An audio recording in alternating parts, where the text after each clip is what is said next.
বেরাদুল ইসলাম মাদাস সামানিকরাও ইত্তিবা আমার নবী মুস্তাফা ইমামে হুসাইন কে নিয়ে বাবাজি মাত্র 3 দিনকার বাচ্চা আমার নবী মুস্তাফা ইমাম হুসাইন কে কোলে নিয়েছে কোলে নেবার পরে কপালে চুমা দেয় গালে চুমা দেয় বাবাজি মুসলমান ভাইয়েরা ঠোঁটে চুমা দেয় আল্লাহ পাক আল্লাহ তাআলা বলছো গো আমার নবীজি গো ইমাম হুসাইনের কপালে চুমা না দিয়ে গালে চুমা না দিয়ে বলে শুনে নাও ইমাম হুসাইনের গর্দানে চুমাটা দাও এদিকে খাতুনে জান্নাত ঘর থেকে বাবা দেখতে আছে বাবাজি আমার আব্বা জান ইমাম হাসান ইমাম হুসাইনকে নিয়ে আদর করতেছে এ বাবা একটু মন দিয়ে শুনবেন কারোর দিকে তাকাতাকি করবেন না বাবা এদিকে মন দেন মন দিয়ে জীবন শুনুন চোখের পানি ঝরঝর করে পড়বে আর এই জীবন জালসাতে এক টোপা যদি জল পড়ে যায় তো বাবাজি কাল কিয়ামতের ময়দানে আপনার কবরের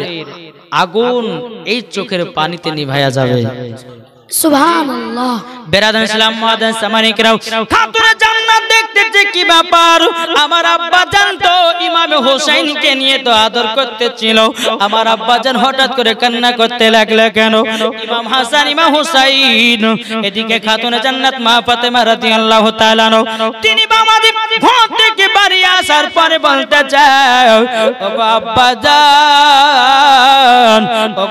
জান আপনার কাছে একটা আবেদন করবো গো আব্বা ওগো আব্বা জান আমার বেটা ইমাম হুসাইনকে নিয়ে আদর সহগ করতেছিলেন কপালে চুমা দিয়েছিলেন গালে চুমা দিয়েছিলেন ঠোঁটে চুমা দিয়েছিলেন কিন্তু আব্বা গো হঠাৎ করে কান্না করতে লাগলেন কেন আমার নবী বলছে বিটি ফাতেমা গো তবে শুনে নাও তোমার কাছে একটা আবেদন করবো গো বিটি ফাতেমা এই কথা তুমি জানতে যাও না খাতুনে জান্নাত বলছে আব্বা জান ওগো আব্বা জান আপনার চোখ মুবারকের পানি আমি সহ্য করতে পারি না গো আব্বা আমি একটু পরে দেখিলাম আমার বেটা ইমাম হোসেনকে নিয়ে আদর করতেছিলেন কিন্তু আব্বা গো আবার একটু পরে কান্না করতে লাগলেন কেন আমার নবী বলছে বিটি ফাতেমা তুমি যদি শুনো তুমিও কান্না করতে লাগবা খাতুনে জান্নাত বলছে আব্বা গো আমাকে জলদি করে বলো না কিসের জন্য চোখের পানি ফালিয়েছেন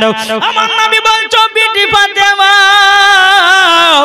আমি যখন ইমাম হুসাইনের কপালে চুমা দিয়েছিলাম আমি যখন গালে চুমা দিয়েছিলাম আমি যখন ঠোঁটে চুমা দিয়েছিলাম আল্লাহ পাক আল্লাহ তাআলা গায়বী আওয়াজ দিয়ে বলছেন নবী গো ইমাম হুসাইনের গালে চুমা না দিয়ে ইমাম হুসাইনের কপালে চুমা না দিয়ে নবী গো ইমাম হুসাইনের গলাতে চুমা দে সুবহানাল্লাহ গলাতে চুমা দেন খাতুনে জান্নাত বলছে আব্বা জান কেন গলাতে চুমা দিতে বললো আমার নবী মুস্তাফা বলছে বিটি গো ওগো বিটি তোমার কাছে একটা আবেদন করতে চাই গো বিটি ওগো বিটি ফাতেমা আমার ইমাম হুসাইনের গর্দানে চুমা দিতে বলেছে কারণে ওগো বিটি গো একদিন ইমাম হুসাইন কারবালাতে যুদ্ধ করতে যাবে ও বিটি ফাতেমা ইসলামকে জিন্দা রাখার জন্য কোরআনকে জিন্দা রাখার জন্য মসজিদকে জিন্দা রাখার জন্য মাদ্রাসাকে জিন্দা রাখার জন্য ইজমাকে জিন্দা রাখার জন্য কিয়াসকে জিন্দা রাখার জন্য ইমামে হোসাইন কারবালাতে যুদ্ধ করতে গিয়া ইবনে জিয়াদের লোকেরা ইমাম হোসাইনের গলায় ছুরি চালাবে খাতুনে জান্নাত কেঁদে বলছে আব্বা গো আমি তো সহ্য করতে পারি না গো আব্বা আমার বেটা ইমাম হোসেন কারবালাতে শহীদ হয়ে যাবে আমার নবী বলছে বিটি গো ওগো আমার বিটি আমার বেটা ইমাম হোসেন কারবালাতে শহীদ হয়ে যাবে আমার উম্মতের মোহাব্বতে সুবহান নারে তাকবীর আল্লাহু আকবার নারে রিসালাত মাসলাক আলা হযরত বাবাজি মুসলমান ভাইরাও ইসনা মানে কেরাও খাতুনে জান্নাত মা ফাতেমা রাদিয়াল্লাহু তাআলা আনহা তিনি বলছে আব্বা গো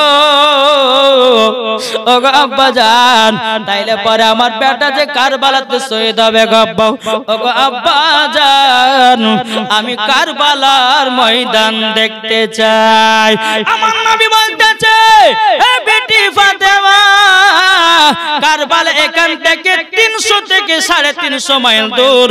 ওগো বিটি ফাতেমা, তোমাকে তো এখন আমি দেখাবো না, আমি তোমাকে অন্য টাইমের ভিতরে নিয়ে যাব, কারবালার ময়দানটা দেখায়া নিয়ে আসবো। বাবাজি মুসলমান ভাইরাও, ইসলাম মানিকেরাও, খাতুনে জান্নাত মা ফাতেমা রাদিয়াল্লাহু তাআলা আনহা তিনি বলছে, আব্বা গো আমি এখনই কারবালা দেখতে চাই। সুবহানাল্লাহ। এটা জোর হবে না? সুবহানাল্লাহ। খাতুনে জান্নাত মা ফাতেমা রাদিয়াল্লাহু তাআলা আনহা তিনি বলতেছে, বলো গো আব্বাজান, ওগো আব্বাজান গো, আপনার কাছে আমি এখনই কারবালা দেখতে চাই।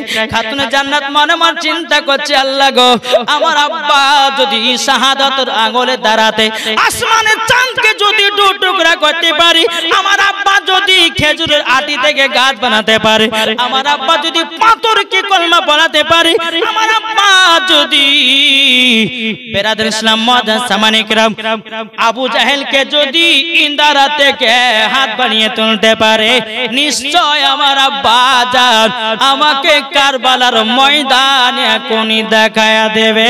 জোরে বলেন সুবহানাল্লাহ। যখন বাবাজি কথা বলার পরে খাতুনে জান্নাত মা ফাতেমা রাদিয়াল্লাহু তাআলা আনহা তিনি বলছে, আব্বা গো, ওগো আব্বা জান এখনই কারবালা দেখতে চাই, আব্বা আপনি আমাকে এখনই কারবালা দেখায়া দিন।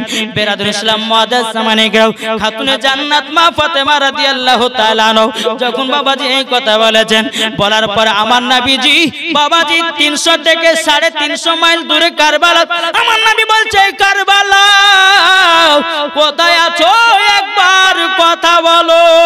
জোরে বলে সুবহানাল্লাহ। কোথায় আছো একবার কথা বলো, কথা বলো। বাবাজি কারবালা বাবা 300 থেকে 350 মাইল থেকে আমার কথা কারবালা নবীর সাথে কথা বলছে। লাব্বাইকা রাসূলুল্লাহ, লাব্বাইকা হাবিবাল্লাহ, নবী গো আপনার পা মুবারক আমি কুরবান হয়ে যাব গো নবী, বলুন না আপনার কি হুকুম। আমার নবী বলছে, কারবালা তোমাকে আমার বিটি ফাতেমা দেখতে চাই, তুমি কি আসবা নাকি? কারবালা কথা বলে না বাবা। কারবালা আমার নবী বলছে, কারবালা তোমাকে দেখতে চাই, 3 দিনের বাচ্চা ইমামে হোসেন, তুমি কি আসবা নাকি? কারবালা কথা বলে নাও। আমার নবী বলছে, গো কারবালা তোমাকে দেখতে চাই, ইমামে হাসান আসবা নাকি? কারবালা কথা বলে নাও। আমার নবী বলছে, গো কারবালা তোমাকে দেখতে চাই, আমার জামাই হযরত আলী, এ কারবালা আসবে কি না বলো। কারবালা বাবা কথা বলে না, কথা বলে না। বাবাজি মুসলমান ভাইরাও, ইসলাম মানিকেরাও, আমার নবী মুস্তাফা বলছে, কারবালা ওগো কারবালা আমি তোমাকে দেখতে চাই। কারবালা সঙ্গে সঙ্গে আমার নবীজির সম্মুখে হাজির হয়ে গেছে। সুবহানাল্লাহ। নারে তাকবীর, নারে রিসালাত, মাসলা কাল হাজরাত, শহীদে কারবালা। জোরে বলে জিন্দাবাদ। জিন্দাবাদ। কারবালার ময়দান বাবা নবীর সম্মুখে হাজির হয়ে গেছে। বেরাদর ইসলাম মুআজ্জাজ সামানে কিরাম আমার নবী বলছে, কারবালা আমার বিটি ফাতেমা দেখার জন্য আসতে বললাম, কেন তুমি আসলে নাও? আমার আপনার কি নাও ইমাম হাসানের জন্য তোমাকে আসতে বললাম, কেন তুমি আসলে নাও? ইমাম হোসেনের জন্য আসতে বললাম, কেন তুমি আসলে নাও? আমার জামাই আলীর জন্য আসতে বললাম, কেন তুমি আসলে নাও? এ কারবালা আমায় যখনই বলেছি কেন তুমি চলে এসেছো? কারবালা বলছে, নবী গো আল্লাহ যদি আপনাকে তৈরি না করতেন, নবী গো আমাকেও বানাতো না। সুবহানাল্লাহ। নবী গো আপনাকে দেখার একটা আমার মাকসাদ ছিল, নবী গো তার জন্য আপনার কথা মতোই পৌঁছে গেছি গো নবী। বাবাজি মুসলমান ভাইরা, আমার নবী বলছে, গো কারবালা, কারবালা যেই কারবালার ময়দানে ইমামে হুসাইন রক্ত লালে লাল হয়ে যাবে। বাবাজি মুসলমান ভাইরা, ইসলাম মানিকেরাও, যখন বাবাজি এই কথা বলার পরে আলী রাদিয়াল্লাহু তাআলা আনহু তিনি বলতেছে, বলো গো আমার বিবি খাতুনে জান্নাত, এই দেখো কারবালার ময়দান, দেখো যে কারবালাতে ইমাম হুসাইন শহীদ হয়ে থাকবে। খাতুনে জান্নাত বলছে, বলে আব্বা জান, ওগো আব্বা জান, আপনি বলুন না আমার বেটা ইমাম হুসাইন কোন জায়গায় শহীদ হয়ে পড়ে থাকবে। আমার নবী বলছে বিটি গো একটু সহ্য সবর করে বিটি, আমি তোমাকে সব দেখায়া দেব। এখন বাবা এক কথা বলো, বলার পরে বেরাদর ইসলাম মুআদ্দাস মানে কিরাম, আমার নবী মুস্তাফা বলছে এ জিবরিল আমিন কোথায় আছো, তাড়াতাড়ি হাজির হয়ে যাও। হযরত জিবরিল আমিন আমার নবী মুস্তাফার কথাতে বাবাজি কারেন্টের মতো আপনার হাজির হয়ে গেল। জিবরিল আমিন বলছে লাব্বাইক ইয়া রাসূলুল্লাহ, লাব্বাইক হাবিবাল্লাহ, নবী গো আপনার কি হুকুম বলুন না। আমার নবী বলছে গো কারবালা যে জায়গাতে ইমাম হুসাইন পড়ে থাকবে, শহীদ হয়ে পড়ে থাকবে গো, ওই জায়গার এক মুষ্ঠ মাটি এনে দাও। জোরে বলেন সুবহানাল্লাহ। এক মুষ্ঠ মাটি এনে দাও। আমার নবী মুস্তাফার কথাতে জিবরিল আমিন ওই জায়গার এক মুষ্ঠ মাটি নিয়ে এসেছে। নিয়ে আসার পরে আমার নবী মুস্তাফার হাত মুবারক দিয়েছে। বাবা যখন মাটি গেল নবী আমার হাত মুবারক নিয়েছে, মাটি গলার দিকে তাকায় নবী আমার ঝরঝর করে পানি ফেলায়া যায়। খাতুনে জান্নাত বলছে আব্বা গো, আব্বা জান আপনি মাটি গলা নিয়ে কেন কান্না করছেন বলুন না। তখন বলছে বলো গো আমার বিটি ফাতেমা, এই মাটির গুণ যদি জানতে গো মাও তুমিও কান্না করতাও। খাতুনে জান্নাত বলছে আব্বা জান আপনি বলুন না মাটি গলা নিয়ে কেন কান্না করছেন। তখন বেরাদর ইসলাম মুআদ্দাস মানে কিরাম আমার নবী বলতেছে এ বিটি ফাতেমা গো, যেদিন ইমামে হোসাইন কারবালাতে শহীদ হয়ে যাবে এ মাটি গলো রক্ত লালে লাল হয়ে যাবে। সুবহানাল্লাহ। সেই দিনই বুঝবো ইমামে হোসাইন কারবালাতে শহীদ হয়ে গেছে। ওগো বিটি তার জন্য আমি চিন্তা করতেছি এ মাটি গলো কাকে দি কাকে দি। খাতুনে জান্নাত বলছে আব্বা গো আপনি আমাকে মাটি গলো দিয়ে দিন, যত্ন করে রাখবো। আমার নবী মুস্তাফা বলতেছে গো খাতুনে জান্নাত, ও বিটি ফাতেমা এ মাটির অধিকার তুমি হতে পারোনি।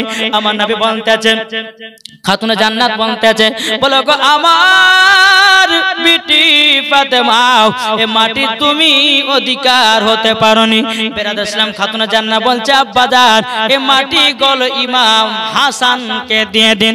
আমার নবী বলছে বলে বিটি ফাতেমা ইমাম হাসান অধিকার হতে পারে না, অধিকার হতে পারে না, পারে না। তখন বলছে খাতুনে জান্নাত বলে আব্বা গো, ওগো আব্বা জান তাইলে আমার জামাইকে দিন। আমার নবী বলতে গো বিটি ফাতেমা এই মাটি হযরতে আলীও পাবে না। ও আব্বা জান গো এ মাটি গলো আপনার কাছে রেখে দিন। আমার নবী বলছে বিটি ফাতেমা এ মাটির অধিকার আমিও হতে পারিনি। যখন বাবা যে কথা বলো, বলার পরে বেরাদর ইসলাম মুআদ্দাস মানে কিরাম আমার নবী মুস্তাফা মাটি গলো কাকে দেবে কাকে দেবে। বাবাজি উম্মে সালমা বলে একজন মহিলার নাম ছিল। আমার নবী মুস্তাফা উম্মে সালমার কাছে গেল, যাওয়ার পরে বলছে উম্মে সালমা এই মাটি গলো তোমার কাছে যত্ন করে রেখে দাও। উম্মে সালমা বলছে নবী গো এই মাটি গলো কি গুনাহগান আছে বলুন। আমার নবী চোখের পানি জড়া বলছে উম্মে সালমা যেদিন ইমাম হোসেন কারবালাতে রক্ত লালে লাল হয়ে যাবে উম্মে সালমা তুমি বাড়ি থেকেই বুঝতে পারবো এই মাটি গলো রক্ত লালে লাল হয়ে যাবে। বাবাজি উম্মে সালমাকে মাটি গেলে দেওয়া হলো। বেরাদর ইসলাম মুআদ্দাস মানে কিরাম খাতুনে জান্নাত বলছে বলে আব্বা জান, ওগো আব্বা জান এই মাটির আমি অধিকার হতে পারলাম না, আমার বেটা ইমাম হাসান হতে পারলো না, আমার স্বামী হতে পারলো না। নবী গো আব্বা জান আপনি হতে পারলেন না, এর কারণটা কি বলুন না। বাবাজি মুসলমান ভাইরাও আমার গায়বের সংবাদদাতা নবী বলতেছি হে বিটি ফাতেমা যেদিন ইমামে হোসেন কারবালা শহীদ হয়ে যাবে ওগো বিটি ফাতেমা সেদিন তুমি বেঁচে থাকবে না, হযরত ইমাম হাসান বেঁচে থাকবে না, আলীও বেঁচে থাকবে না। ও বিটি ফাতেমা আমিও পর্দার আড়াল হয়ে যাব, শুধু বেঁচে থাকবে হযরত উম্মে সালমা। তারই জন্য তার হাতে মাটি দিয়েছি। জোরে বলুন সুবহানাল্লাহ। সুবহানাল্লাহ। এখন যারা বলে নবী গায়েবের খবর জানে না, এ বাবা ইমাম হুসাইন মাত্র 3 দিনকার বাচ্চা, 53 বছর আগে কি করবে আমার নবী বলতে পারে, আর এই ওয়াহাবিরা বলছে নবী গায়েবের খবর জানে না।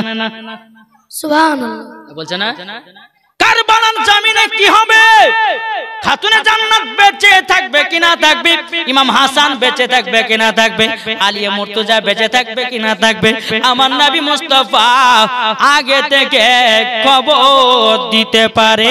এ মালিক বানিয়েছে আমার আল্লাহ। সুবহানাল্লাহ। আল্লাহ বলছে নবী গো আমি হলাম রুজি দেনে বালা নবী গো, আপনি হলে রুজি বন্টন করনে বালা নবী গো, আপনাকে হাউজে কাউসারের মালিক বানিয়েছি গো নবী। যারা আপনাকে মোহাব্বত করবে তারা হাউজে কাউসারের পানিও পান করবে। সুবহানাল্লাহ। জোরে হবে না সুবহানাল্লাহ? সুবহানাল্লাহ। আচ্ছা সুবহানাল্লাহ বললে কি আপনাদের কষ্ট হয়েছে বাপ? সুবহানাল্লাহ বললে পরে আমার নবীজি বলেছে তার জন্য হাসর মাঠে একটা ফলের গাছ লাগানো হবে। দ্বিতীয় নম্বর বলছে কেউ যদি অন্তর থেকে সুবহানাল্লাহ বলে দেয়, আমার নবী মুস্তাফা বলতেছি তার যদি হার্টের অসুখ থাকে, বাবাজি হার্টের অসুখে জানো বাবা সুবহানাল্লাহর বলার ওসিলা দিয়ে হার্টের অসুখটাও ভালো করে দেয়। জোরে বলেন সুবহানাল্লাহ। তাই বাবাজি মুসলমান ভাইরা সুরা মানিকেরাও এদিকে খাতুনে জান্নাত কেঁদে কেঁদে বলছে আব্বা গো, ওগো আব্বা জান, ওগো আব্বা জান, তাইলে সেদিন আমরা বেঁচে থাকবো না। খাতুনে জান্নাত বলছে আব্বা গো আমার বেটা কোথায় শহীদ হয়ে থাকবে একটু দেখায়া দেন। আমার নবী বলছে গো বিটি ফাতেমা তুমি দেখি বা কি করবা। তখন খাতুনে জান্নাত বলছে আব্বা গো আমি জান্নাতুল ফেরদাউস থেকে একটা ঝাড়ু নিয়ে আসবো আর একটা চাদর বিছায়া দিব, আমার বেটা ইমামে হুসাইন শুয়ে থাকবে। জোরে বলেন না সুবহানাল্লাহ। আমার নবী মুস্তাফা চোখের পানি ফেলা বলছে বিটি গো, ওগো বিটি ফাতেমা তোমার বেটা ইমামে হুসাইন মুহররম মাসের 10 তারিখে কারবালায় শহীদ হবে। কিন্তু মা গো মা মুহররম মাসের 10 তারিখে আমরা কত রকমের আপনার কিনা খাবার দাবার করে, কত রকমের আপনার আনন্দ করতে করি, কিন্তু মা গো মা জাননি মুহররম মাসের 10 তারিখে শুধু একটা ঘটনা ঘটানি আল্লাহ পাক আল্লাহ তাআলা বাবাজি মুহররম মাসের 10 তারিখে আল্লাহ পাক আল্লাহ তাআলা 360টা ঘটনা ঘটিয়েছিলেন। সুবহানাল্লাহ। কথা বললাম 360টা কিতাবের নাম হলো বাবাজি খাকে কারবালা, শহীদ ইবনে শহীদ। এই কিতাবের মধ্যে পাওয়া যায় মুহররম মাসের 10 তারিখে ইমামে হুসাইন যে শুধু কারবালাতে শহীদ হয়েছে তাই নয়, 360টা ঘটনা আল্লাহ পাক ঘটিয়েছিলেন। আর মেন ঘটনা হচ্ছে ইমামে হুসাইন কারবালাতে শহীদ হয়ে ইসলামকে জিন্দা করেছেন। এটাই হচ্ছে বাবাজি পাওয়ার আলা ঘটনা। আল্লাহ পাক বলতেছেন মুহররম মাসের 10 তারিখে নূহ নবীর নৌকা কিস্তি ফিরিয়ে পেয়েছিল, সেদিন খিচড়ি বানিয়েছিল। তা আমরা মুহররম মাসের 10 তারিখে খিচড়ি রান্না করি। আজ ওয়াহাবি দেওবন্দি মাযহাবি আরা বলছে মুহররম মাসের 10 তারিখে খিচড়ি করা যাবে না। বলে না বলে না গো? আরে বাকা শোনো, সুন্নিরা কখনো মুহররম মাসের 10 তারিখে আপনার আনন্দ করে না, তাজিয়া করে না। ইমামে হুসাইনের মহব্বতে নফল রোজাও রাখে, কোরআন তেলাওয়াতও করে, মানুষজনের জন্য খিচড়ির ব্যবস্থা করে। সুবহানাল্লাহ। নাকি বলছেন? জি বাবাজি মুসলমান সোনা মানিক আসুন, ইমামে হুসাইন রাদিয়াল্লাহু তাআলা আনহু মাত্র 3 দিনকার বাচ্চা। আমার নবী মুস্তাফা 53 বছর আগে কি ঘটবে নবী বলছেন। আর এই ওয়াহাবি দেওবন্দি বলছে নবী গায়েবের খবর জানে না। আরে কোন পাগলে বলে নবী গায়েব জানে না, কোন পাগলে বলে নবী গায়েব জানে না। এলেন নবী মক্কা শহরে শাহে মদিনা, কোন পাগলে বলে নবী গায়েব জানে না, কোন পাগলে বলে নবী গায়েব জানে না। এলেন নবী মক্কা শহরে শাহে মদিনা। আরে মাথায় টুপি থাকলে পরে আলেম তো সে হয় না যে রে, দিলে আছে না নবীজির ভালোবাসা, দিলে আছে নবীজির ভালোবাসা, তারাই হবে নবী পাকের আসল দিওয়ানা। যারা বলে এই বাবা শুধু মাথায় টুপি থাকলে, বাবা মুখে দাড়ি থাকলে পরে বাবা যে আপনার মুসলমান বাবা ইমানদার হওয়া যায় না। এ বাবা যে মাথায় টুপি থেকে দাড়ি থেকে বাবা যে মুসলমান, কিছু মুসলমানও সাজা থাকে। এই বাবা যে আমার নবী বলতেছি, তোমরা দুটি মুসলমানের ভিতরে একটা মুসলমান শুনে নাও। একটা মুসলমান হলো এজিদি মুসলমান, আর একটা মুসলমান হলো হুসাইনি মুসলমান। আচ্ছা বলুন না, এজিদি মুসলমান হতে চান না হুসাইনি মুসলমান হতে চান? সুবহানাল্লাহ। কোন মুসলমান? হুসাইনি মুসলমান হন, মরলে পরে লাভ আছে। এজিদি মুসলমান হয় না। আর এজিদি মুসলমান কারা? বাবা যে আল্লাহকে মানে কিন্তু নবী রাসূলকে মানে না, আহলে বায়াতকে মহব্বত করে না, এরা হচ্ছে এজিদি মুসলমান। আর এরা হচ্ছে বাবা ইহুদিদের দালাল। জি, বুঝতে পেরেছেন কিছু? বাবা যে মুসলমান, চলুন আল্লাহ পাক আল্লাহ তাআলা আমাদের সকলকে বোঝার তৌফিক দান করে। জোরে বলুন সুবহানাল্লাহ। বেরাদ ইসলাম, যাই হোক একবার দুরূদ নাযিল পেশ করুন। আল্লাহুম্মা আলা সাইয়্যিদিনা মাওলানা মুহাম্মদ ওয়া আলা আলি সাইয়্যিদিনা মাওলানা মুহাম্মদ সাল্লাল্লাহু তাআলা আলাইহি সাল্লাম। বাবাজি মুসলমান বাইরাও, খাতুনে জান্নাত বলতেছে, বলো আব্বা জান, আব্বা জান আমার বেটা ইমাম হুসাইনকে কারবালায় দান করে দিলা। সুবহানাল্লাহ। বেরাদার ইসলাম মুআজ্জাজ সামানিকরাও, এরকম ভাবে বাবা আপনার দিন যারাত আছে, আমার ইমাম হাসান ইমাম হুসাইনের বাবা যখন বয়স আপনার 2 থেকে 2.5 বছর হলো, এদিকে আমার নবী মুস্তাফা আপনার সাহাবীদেরকে নিয়ে মসজিদে নববীতে নামাজ পড়তে গেছেন। যাবার পরে ইমাম হুসাইনের বয়স বাবা 2 থেকে 2.5 বছর, আমার নবী মুস্তাফার সঙ্গে বাবা আপনার নামাজে চলে গেছেন। আমার নবীজি সিজদাতে চলে গেছেন, ইমাম হুসাইন রাদিয়াল্লাহু তাআলা আমার নবীজির কাঁধে বাবা উঠে গেছে। আমার আল্লাহ বলছেন, নবী গো, নবী গো, আপনি সিজদা থেকে মাথা তুলবেন না। নবী গো, আপনি সিজদা থেকে মাথা মুবারক তুলবেন না। নবী গো, যতক্ষণ ইমাম হুসাইন আপনার কাঁধ থেকে নিজ ইচ্ছা না নামবে, নবী গো আপনি সিজদা থেকে মাথা মুবারক তুলবেন না। আল্লাহর হুকুম হয়ে গেল। আল্লাহ বলছেন, নবী গো আপনি যদি উঠে যান, ইমাম হুসাইন পড়ে গিয়ে ব্যথা দুঃখ পাবে। বেরাদার ইসলাম মুআজ্জাজ সামানিকরাও, নবী আমার সিজদাতে মাথা নত করে আছে বাবাজি। কিছুক্ষণ পর ইমাম হুসাইন কাঁধ মুবারক থেকে নেমে গিয়ে বাবাজি মুসলমান, ইমাম হুসাইন এক পা দুপা করে খাতুনে জান্নাতের কাছে চলে যায়।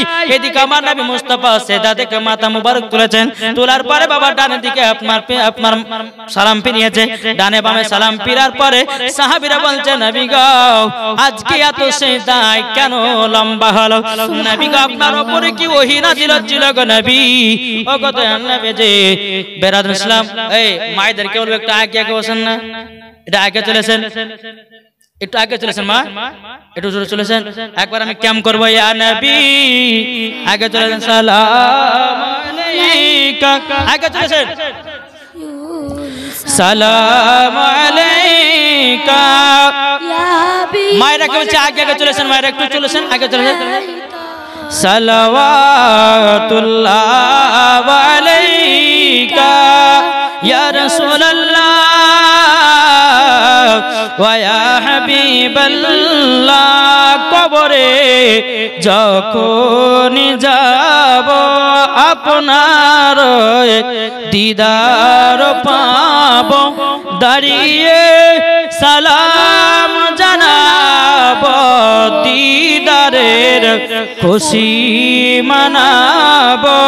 ইয়া নবী সালাম আলাইকা, ইয়া রাসূল সালাম আলাইকা, ইয়া হাবিব সালাম আলাইকা, সালাওয়াতুল্লাহ আলাইকা। একটু আগে চলেছেন মায়েরা, একটু আগে চলেছেন। আল্লাহুম্মা সাল্লি আলা সাইয়্যিদিনা মাওলানা মুহাম্মদ মুহাম্মাদ ওয়া আলা আলি সাইয়্যিদিনা মাওলানা